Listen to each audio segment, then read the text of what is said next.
இப்ப நான் கையெழுத்து போடலனா என்ன ஆகும்? ரெஜிஸ்டர் மேரேஜ் பண்ணாம சம்பிரதாயப்படி அவங்க கல்யாணம் பண்ணிக்கிட்டு புருஷன் பொண்டாட்டியா இருக்க போறாங்க, அவ்வளவுதானே? நான் தான் பிரிஞ்சிட்டேன்ல, அப்புறம் என்ன? அக்கா, அட்லீஸ்ட் நீ கையெழுத்து போடாட்டி அவங்களுக்கு ஒரு பயம் இருந்திருக்கும். இப்ப அதுவும் இல்லாம பண்ணிட்டல. எதுக்கு அந்த பயம்? அதனால நமக்கு என்ன பிரயோஜனம்? எனக்கு பிடிக்காத, நான் வெறுத்து ஒதுக்கி விலக நினைக்கிறேன் ஒரு உறவுல இருந்து என்ன நான் துண்டிச்சுக்க விரும்புறேன். இந்த கையெழுத்து அதுக்கு ஹெல்ப் பண்ணுது, அவ்வளவுதான். அக்கா, நான் கேக்குறது என்ன தெரியுமா? நீ ஏன் அவங்க கூப்பிட்டுதான் ஓடி போய் கையெழுத்து போடணும்? நீ என்ன அவங்க வச்ச ஆளா? நீ கையெழுத்து போடலங்கிற பயம் கவலை அவங்களுக்கு வரட்டுமே, டென்ஷன் படட்டும்க்கா. நமக்கு என்ன வந்துச்சு? அக்கா, அவங்க சங்கடப்படணும். இந்த சின்ன தண்டனை கூட நம்ம கொடுக்கலன்னா எப்படி? ஆனந்தி, அது பெரிய விஷயம் இல்ல. அவங்கள வேதனைப்படுத்தலாம், டென்ஷன் கொடுக்கலாம், அதெல்லாம் எனக்கு ரொம்ப ஈஸி. அவங்க கண்ணுல விரல் விட்டு ஆட்ட முடியும். ஆனா எதுக்கு அது நமக்கு? அவங்க என்ன திறந்து போறாங்களா? அது இந்த ஜென்மத்துல நடக்காது. அதுவும் அந்த பாஸ்கரை பத்தி எனக்கு நல்லா தெரியும். அவரை லேசா சீனா கூட ஒரு மிருகம் மாதிரி அவர் மாறிடுவாரு. ஆமா ஆனந்தி, அவரை பத்தி எனக்கு நல்லா தெரியும். நீ அவரை தள்ளி வச்சுதான் பாத்திருக்க, ஆனா நான் அவர் கூட வாழ்ந்திருக்கேன். கோவம் வந்தா அவரோட குணம் எவ்வளவு மோசமாகும்னு எனக்கு தான் தெரியும். அப்போ நீ அந்த ஆளுக்கு பயப்படுறியா? இதுக்கு பேர் பயம் இல்ல ஆனந்தி. சரி, இப்ப உன்னை எடுத்துக்க. அந்த கார்த்திக் உன்னை எவ்வளவு தூரம் டார்ச்சர் பண்ணா? ஆபீஸ்ல, வெளியில, அங்கே இங்கேன்னு எவ்வளவு தூரம் உன்னை டிஸ்டர்ப் பண்ணா? ஆனா நீ அதெல்லாம் உன் மனசுக்குள்ள வச்சு பூட்டிக்கல. ஏன் சொல்ல ஆனந்தி, அது மட்டும் ஏன்? ஏன்னா சில விஷயங்களை நம்ம யோசிச்சுதான் செய்யணும். அந்த கார்த்திக் கடைசியில உன்னை கோர்ட் வரைக்கும் கொண்டு வந்து நிறுத்திட்டா. இந்த பாஸ்கர் என்ன இந்த கட்டத்துக்கு கொண்டு வந்து விட்டுட்டா. That's all. கையெழுத்து போட்டுட்டு எல்லாம் முடிஞ்சிருச்சுன்னு நான் வந்துட்டேன். இல்லக்கா, நான் ப்ளீஸ் ஆனந்தி, எனக்கு இந்த வாழ்க்கை பிடிக்கல. அது அதுவா வலிய வந்து என்ன பிரிஞ்சிடுன்னு சொல்லும் போது நான் ஏன் தயங்கணும்?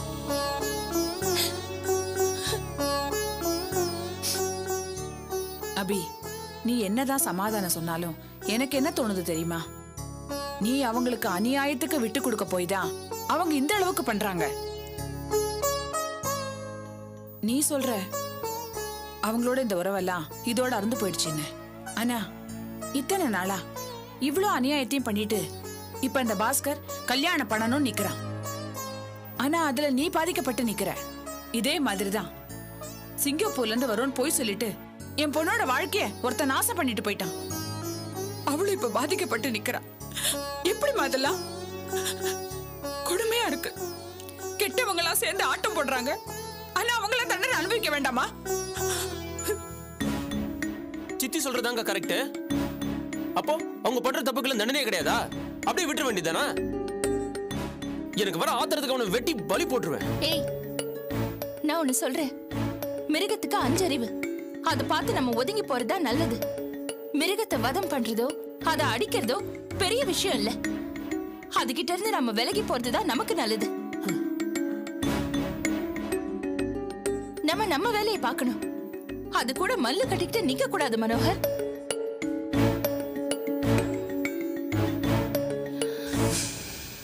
இப்ப நான் கையெழுத்து போட்டது அதுக்குதான், விலகி போறதுக்கு தான். அதெல்லாம் சரி அபி. பாஸ்கர் எல்லாத்தையும் சிரிச்சுக்கிட்டே பண்ணிக்கிட்டு இருக்கான். நாம அத கண்ணீர் விட்டு வேடிக்கை பார்த்துக்கிட்டு இருக்கோம். இது என்ன நியாயம்? இது எந்த விதத்துல சரி சொல்லு? சித்தி, லைஃப்ல சில சமயம் இப்படிதான் நடக்கும். கெட்டவங்க சந்தோஷமா இருப்பாங்க, நல்லவங்க கஷ்டப்படுவாங்க. அத நாம எப்படி பாக்குறோங்கிறதா முக்கியம். ஆமாக்கா, இதே மாதிரி எல்லாத்துக்கும் ஒரு நியாயம் சொல்லிட்டே இரு. ஆனா உன் பேச்ச என்னால ஏத்துக்க முடியாது. நீ இந்த மாதிரி அமைதியா இருக்கிறதுனாலதான் அவங்க அப்படி ஆட்டம் போட்டுட்டு இருக்காங்க. அதான் ஆனந்தி, நம்ம 2 பேரோட பார்வையிலயும் எவ்வளவு வித்தியாசம் இருக்கு. நீ அந்த கார்த்திக் விஷயத்துல ஒரு எல்லை வரைக்கும் பொறுமையா இருந்தல்ல, அது மாதிரிதான். எல்லாமே பாக்குறவங்களோட மனசை பொறுத்துதான். பிரச்சனைகள் மாறும். நான் முற்றுப்புள்ளி வச்ச ஒரு விஷயத்த நீங்க தொடர்ந்து நினைச்சுக்கிட்டு அதையே பேசிட்டு இருக்கீங்க. என் மேல இருக்கிற பாசத்தினாலதான் நான் முடிச்சு வச்ச ஒரு விஷயம் தொடரணும்னு நீங்க நினைச்சிட்டு இருக்கீங்க. அது எனக்கு நல்லா தெரியுது. ஆனா அதனால எனக்கு எந்த பிரயோஜனமும் இல்ல. இது பாருங்க, பாஸ்கருக்கு இன்னொரு கல்யாணம் நடக்கிறத பத்தி எனக்கு எந்த கவலையும் இல்ல. அதனால தயவு செஞ்சு நீங்க யாரும் கவலைப்படாதீங்க ப்ளீஸ்.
ஹலோ சாந்தியா? ஆமா நான் தான். சொல்லுங்க சாந்தி. என்ன தங்க சொல்றது, நானே கொலை நடுங்கி போயிருக்கேன். என்னாச்சு சாந்தி? ஏங்க, நீங்க கூட்டிட்டு வந்த ஆளு எந்திரிச்சு நிக்க கூட சக்தி இல்லாம சோர்வா தானே இருந்தாரு. ஆமா. இப்ப என்னன்னா ரூம்குள்ள வெறி வந்த மாதிரி ஆடினாரு. அத பார்க்கவே உடம்பெல்லாம் சிலுத்துருச்சு தெரியுமா? பைத்தியம் புடிச்ச மாதிரி ஆடி அந்த ஆள் கீழே விழுந்து கிடக்குறாரு. நான் தெரியாம தான் கேக்குறேன், அந்த ஆளுக்கு என்ன பைத்தியமா? சாந்தி நீங்க ஒன்றும் பயப்படாதீங்க, நான் இப்பவே கிளம்பி வரேன். இது பாருங்க, எனக்கு ரொம்ப பயமா இருக்கு. சீக்கிரமா கிளம்பி வாங்க. நீங்க ஒன்றும் பயப்படாதீங்க, நான் உடனே கிளம்பி வரேன். சரி, சீக்கிரம் வாங்க.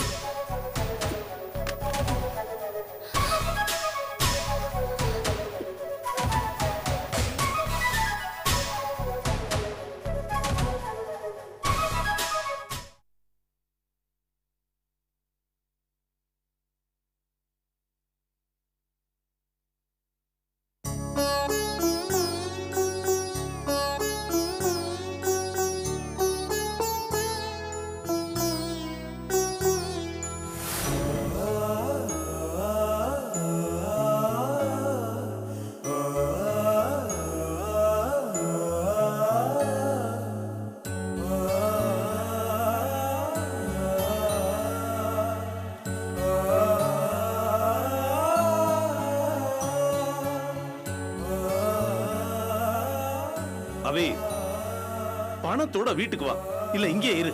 புரிஞ்சுதா? மாப்ளே மாப்ளே,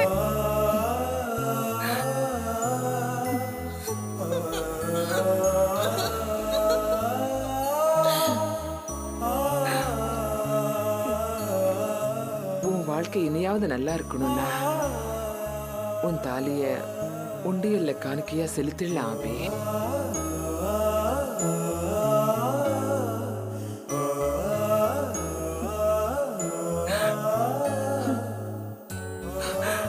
அன்னைக்கு கோயில்ல பண்ணோமே தாலி தோஷத்துக்கு, அது இப்பதான் தோஷம் நீங்கி நல்லது நடக்க போகுதுன்னு எனக்கு படுதுமா.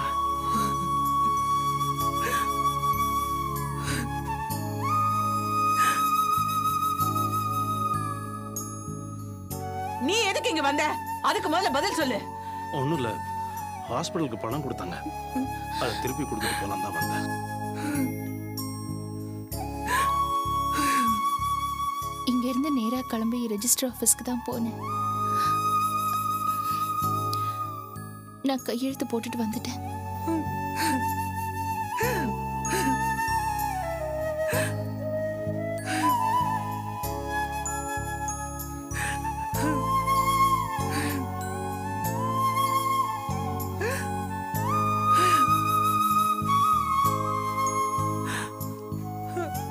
எனக்கு இந்த வாழ்க்கை பிடிக்கல. அது அதுவா வலிய வந்து என்ன பிரிஞ்சிடுன்னு சொல்லும்போது நான் ஏன் தயங்கணும்?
என்னாச்சு சாந்தி? ஏங்க, அங்க பாருங்க, அந்த ஆள் உடம்புக்குள்ள சாமி புகுந்த மாதிரி அப்படி ஆடினாரு.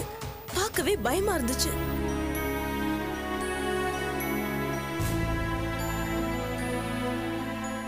எந்திரிச்சு நிக்கவே தெம்பில்லாம இருந்த ஆளுக்கு இவ்வளவு பலம் எப்படி வந்துச்சுன்னு தெரியல. இந்த ஆள் ஆடின வேகத்தை பார்த்தா செவுத்துல மோதி தலை செதறிடுமோன்னு நினைச்சேன்.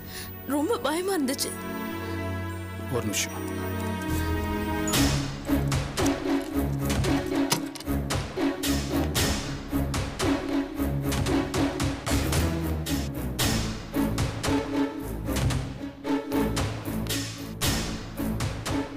மிஸ்டர் உபேந்திரா, மிஸ்டர் உபேந்திரா, எந்திரிங்க. ஐயோ, ரத்தம் வருதுங்க. கீழே விழுந்ததுல அடிபட்டிருக்குன்னு நினைக்கிறேன். ஐயோ, இப்ப என்னங்க பண்றது? இவர் ரொம்ப வீக்கா இருக்காரு. உடனே ஹாஸ்பிட்டல் கொண்டு போறதா நல்லது. ஏங்க, இவர் யாரு? இவருக்கும் உங்களுக்கும் என்ன சம்பந்தம்? இவருக்கு என்ன பிரச்சனை? இதோ பாருங்க, இந்த மாதிரி கேள்வி எல்லாம் என்கிட்ட கேட்காதீங்க. எல்லாம் அப்புறமா சொல்றேன். கொஞ்சம் புடிங்க, புடிங்க.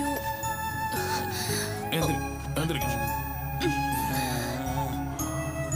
வாங்க, பார்த்து நீங்க இருங்க, நான் போயிட்டு வந்துடுறேன். பார்த்து மெதுவா.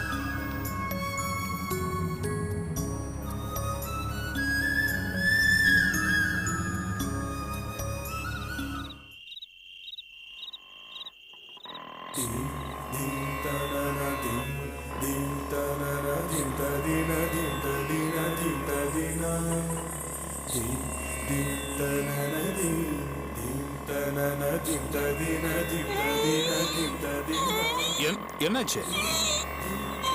வண்டி நிறுத்துங்க. என்னாச்சு? என்னாச்சு? உபேந்திரா, உபேந்திரா நில்லுங்க. உபேந்திரா நில்லுங்க. உபேந்திரா, உபேந்திரா,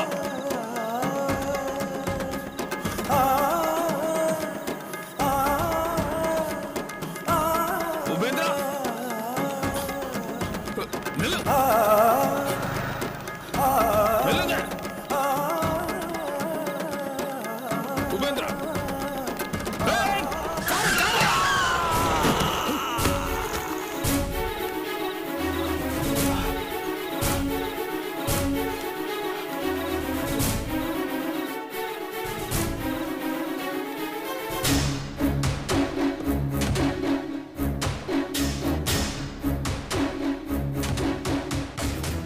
என்ன சார்? யார் சார் இவன்? ஆளே ஒரு டைப்பா இருக்கான். ஆமா, அவன் ஒரு டைப்பான ஆளு தான். என்ன சார் பிரச்சனை? இவன் தான் பிரச்சனையே மாதிரி. இவன் வெளியில போனான்னா அனாவசியமா நிறைய பிரச்சனைகள் வரும். அப்படியா?